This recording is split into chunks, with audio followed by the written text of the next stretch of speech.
ขนาดเสื้อผ้ายังมีมือสอ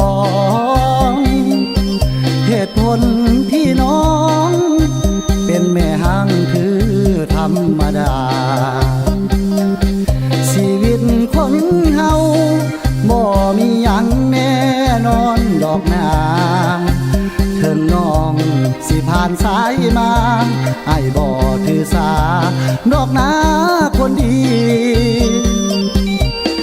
อายหักน้องแท้บอกแค่สิ่งใด